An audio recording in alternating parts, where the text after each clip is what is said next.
వాళ్ళ structure debt restructure చేసి further long period తీసుకొని రావడము, దానికి సెంట్రల్ గవర్నమెంట్ షూరిటీ ఇవ్వడము, అలాగే ల్యాండ్ సర్ప్లస్ ఉన్నవి ఏదైనా కొంత మార్కెటబిలిటీ ఉంటే వాటిని ఇచ్చేసి దానికి అవసరమైన దీన్ని పూల్ చేయడము, ఫండ్స్ పూల్ చేయడము, డెట్ తగ్గించుకోవడము, ఇవి చేసి నిలపండి.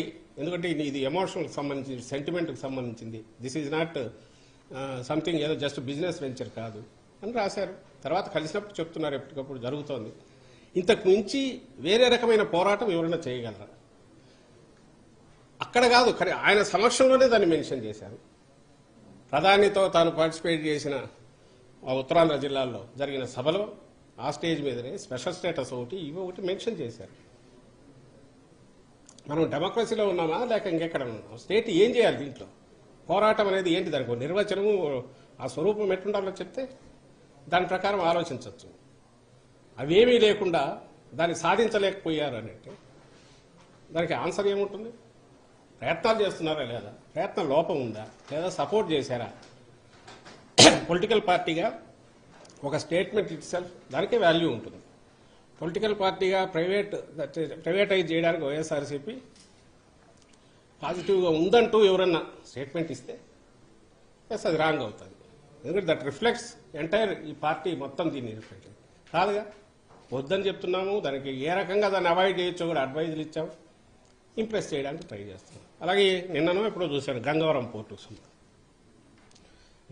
పోర్టుకు సంబంధించి మనకున్న పర్సెంటేజ్ ఏదైతే ఉందో అది దానికి బదులుగా వచ్చిన 600 కోట్లు మిగిలిన 3 పోర్టు డెవలప్మెంట్కి ఇప్పుడు ఏదైతే 13,000 కోట్లు 14,000 కోట్లతో డెవలప్ చేస్తున్నాం, మచిలీపట్నం, రామాయపట్నం, మచిలీపట్నం, మూలపేట 3 పోర్ట్స్కు అవసరమైన మన వాటా ఏదైతే ఉందో 3,000 కోట్లలో పార్ట్గా దాన్ని తీసుకొచ్చి ఇక్కడే పెట్టారు. ఎక్కడికి పోలా. ఒకటి. సెకండ్ థింగ్, దానివల్ల we have not lost our right. 33 ఇయర్స్కి అది పీపీపీ మోడ్లో ఎక్కడున్నా కూడా 33 ఇయర్స్ తర్వాత మనకు మళ్ళీ గవర్నమెంట్కే వస్తుంది. ఇది కాక రెవెన్యూ షేరింగ్ ఏదైతే ఉందో సర్టన్ పర్సెంటేజ్ ఉంది, 2%, 1.5%, 2% ఉన్నట్టు అది కంటిన్యూ అవుతుంటుంది. ఒక పెద్ద ప్లేయర్ వచ్చి ఆపరేషన్స్ ఎక్స్పాండ్ చేస్తే, మోర్ బెర్త్స్ తీసుకొచ్చి బిజినెస్ యాక్టివిటీ పెరిగితే, రెవెన్యూ పెరిగితే దానికి తగినట్టు ఇది పెరుగుతుంది.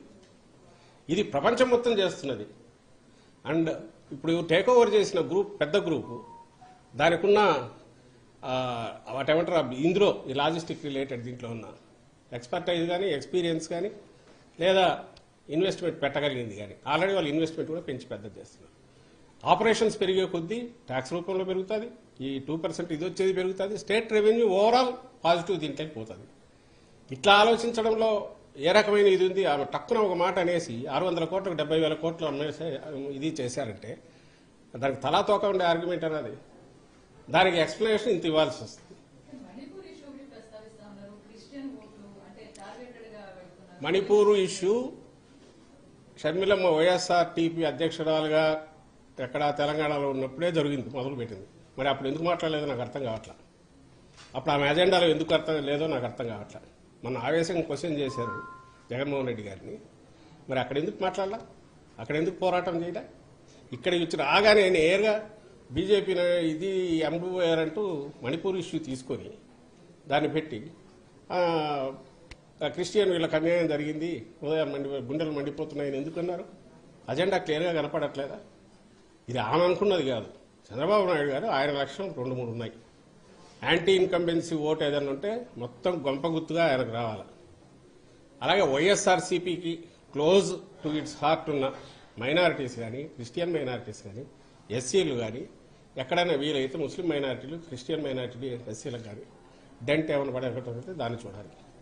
ఆ పర్పస్ కోసం ఆమెను తీసుకొచ్చారు. అందుకే ఆమెతో అవే మాటలు మాట్లాడిస్తున్నారు, అవే పలుకులు ఆమె రిపీట్ చేస్తున్నారు. అంతకుమించి మళ్ళీ ఆయనకు కొంచెం ఎక్కువైనా ఇష్టం లేదు. ఎందుకంటే యాంటీ ఇన్కంబెన్సీ ఒకటి కొంచెం వాళ్ళు తీసుకోకపోతే అది మళ్ళీ తనకు ఎక్కడ దెబ్బ కొడుతుందో అని ఆయన భయం కూడా ఉంది.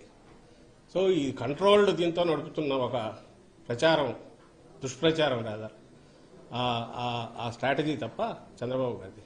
అందులో ఈమె కేవలం ఒక చిన్న పావు, అంతకుమించి దీనికి వేరే ఇది లేదు.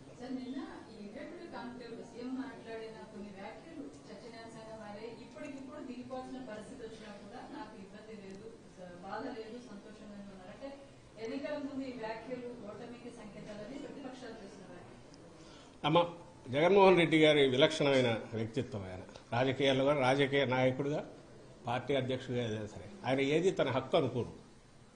చంద్రబాబు అనుకుంటాడు, ఎందుకంటే తను ఇప్పుడు బాధ్యతతో అధికారం లెక్క రాల. అందుకే చంద్రబాబు నాయుడు వస్తే ఈ రోజు వస్తే 2075లో ఏం చేస్తానో చెప్తాడు. తను ఉండేది ఎంతకాలం ఉంటాడో ఫిజికల్గా అది లెక్క పక్కకు తీస్తే 50, 75 పెంచుకుంటూ పోతాడు. కానీ మన దేశంలో ఉన్న దీని ప్రకారం, మన రాజ్యాంగం ప్రకారం, మన ఎన్నికల వ్యవస్థలో 5 ఏళ్లకే ప్రజలు ఇచ్చింది అధికారం. ఆ స్పృహ పూర్తిగా జగన్మోహన్ రెడ్డి గారికి ఉంది కాబట్టే ఆ రోజైనా ఎన్నికలు 19 ఎన్నికలకు ముందైనా ఇప్పుడైనా ప్రజలే మొత్తం నిర్ణేతలు, ఓటర్ మొత్తం నిర్ణయిస్తారు. మనకున్న కాల పరిమితి 5 ఏళ్ళు. 5 ఏళ్ల తర్వాత ఫ్రెష్గా వెళ్ళాలి, మళ్ళీ బ్లెస్సింగ్స్ కోరాలి. ఆ కోరేటప్పుడు మనం ఏమేం చేశామో చెప్పుకోగలగాలి. 19కి ముందు హోప్ క్రియేట్ చేశారు, ఇప్పుడు ఆ హోప్ను రియలైజ్ చేశారు కాబట్టి ఇవి చెప్పుకొని వెళ్తామంటూ ఆ కాంటెక్స్ట్లో క్వశ్చన్ మీరు గమనించారు. ఏమడిగాడు ఆయన?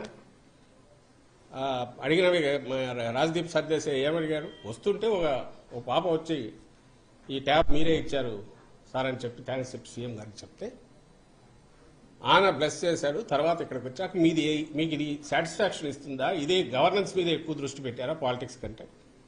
ఇదే ఎక్కువ మీకు సాటిస్ఫాక్షన్ ఇస్తుందంటే దానికి భావోద్వేగంతో ఆయన రియాక్ట్ అవుతూ ఆయన చెప్పిన మాట, ఐ ఫీల్ సో హ్యాపీ, ఈ 4.5 ఏళ్లలో ఇన్ని కోట్ల మంది జీవితాలను నేను సృజించగలిగినందుకు, వాళ్ళని టచ్ చేయగలిగినందుకు, పాజిటివ్ స్మైల్ తీసుకురాగలిగినందుకు నా జన్మ ధన్యమైంది అనుకుంటాను అనే 10 సెన్స్లో అంటూ, ఇఫటాలి ఒకవేళ ఇది కావాల్సి వచ్చినా నేను పూర్తి సాటిస్ఫాక్షన్తో ఉంటాను. ఎవరు అనగలరు? అది ఒక మహాస్థితి ప్రజ్ఞుడు మాత్రమే అనగలడు.